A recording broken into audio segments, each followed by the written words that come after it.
Hey, it's me, Kate. I'm doing another video on Insta Battle 2014 how-to. This one's on the Sots press, which looks like this. You'd be holding the weights in your hands, you'd sit down, you'd press those weights overhead, and then you'd stand back up. So a lot of people would go, ugh, mobility for that. Me, I go, ugh, overhead pressing, yuck. I hate overhead pressing. But I love mobility work, and we're gonna do that today. All right, so everybody's got rollers in their gym and at home. If not, find some other object. Do you have a lacrosse ball? You probably do by now, I hope. You'll need those. You could get creative, I guess. Tell me if you come up with something different. I always love learning that stuff. Anyways, let's dive in. So there's some areas you gotta open up when you're getting into that squat position if you wanna be able to sit down low enough to do it. So let's cover those. If you're sitting in that squat position and you're gonna press overhead, you need your chest open, you need your T-spine open, you need everything that runs from your knees and hips to be open, so that's quads, IT bands, and then piriformis is another big one because that'll affect kind of how the pelvis sits down. Lastly, you'll be a heel cords down at your ankles. So here's what we do. We're gonna take this lacrosse ball. You could do the roller, it's a bit awkward, I wouldn't, so do this. Lay on the floor, and since it's hard to see the floor with a lacrosse ball and I don't wanna talk at the floor, I'm gonna talk to you. Ball here on the floor, play with arm position. You're gonna roll the ball across the floor or a wall, you could do that too, so that you're breaking up all this tissue in here and just creating some space where it's kind of clamped down and maybe it's a little bit stiff and not moving. That'll help you to get some more overhead movement. And then my favorite rollout is T-spine. It's awesome and horrible at the same time. So, you know, that's what I'm into, okay? T-spine, so that's, think like mid-axillary line if we're gonna be technical, nipple line if we're not. Sports bra line, where the heart rate monitor goes, kind of right at the base of the rib cage before you hit the bottom ribs, okay? So you're gonna work your way into the T-spine with the roller. I love this one so much, it feels really good. You're also gonna work in towards the pec on the T-spine, back towards your back, into your armpits. And I like to have people do all one side first, because then we'll kind of show them how their arm is moving on that side, and hopefully we've noticed an improvement in the mobility from doing this. If not, the mobility isn't the issue then, we need to look at something else.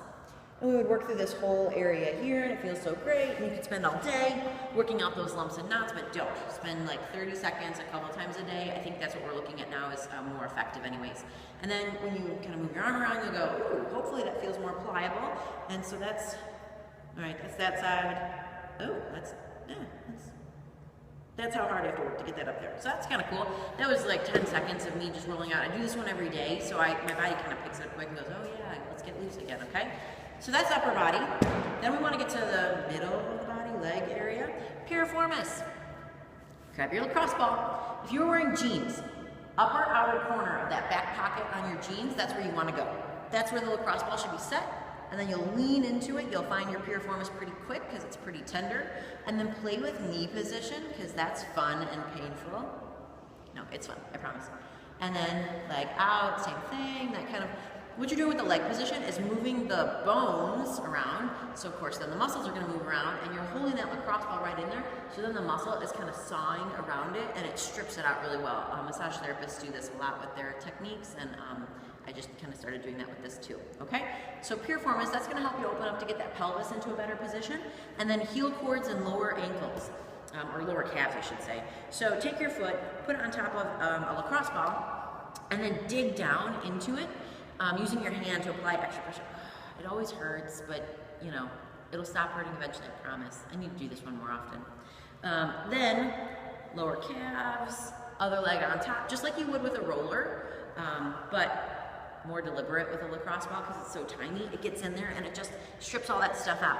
And then we're able to get some ankle mobility that you're absolutely gonna want to have to sit down into that squat. Now, mobility is a thing, and that's a big part of getting into this squat, but also having body position is important too. And I've got 2 clips to show you drills I do here at Prokind to help people get into this squat position. One drill I'm not gonna show you, I'm just doing it right now, so I guess I am showing you. It's just to sit in this squat. Like you'll catch me working most of the day like this when I'm in the gym training clients. Maybe not so great if you're in an office, but how about when you brush your teeth? That would be cool to sit in the squat when you do that. Okay, on to the other 2 tips. The next thing to do, if you've done all that mobility and you still can't sit in that squat, is to first trust. It's gonna take time. I talk a lot about how physiologically it takes time to change this body. So have some trust and some patience. The next thing to do is to get into a door and then grab both handles and sit back into that bottom Sots position squat. So that means heels down, toes probably turned out slightly or maybe a lot for you. Maybe not plie out, but if you need to for now, start with that and then start to work your toes in a little bit more.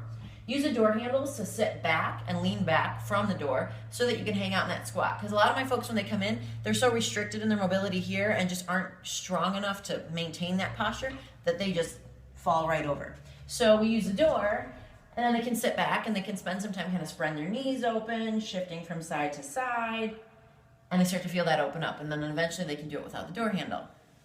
Tip number 2 coming up, then we're done, I promise.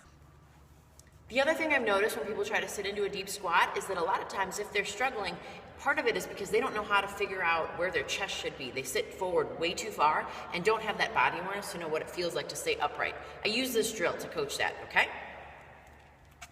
Stand close to the wall, toes turned out, arms at the side, and then sit as low as you can and stand back up. Try to do it without popping your head up, keeping that chin neutral.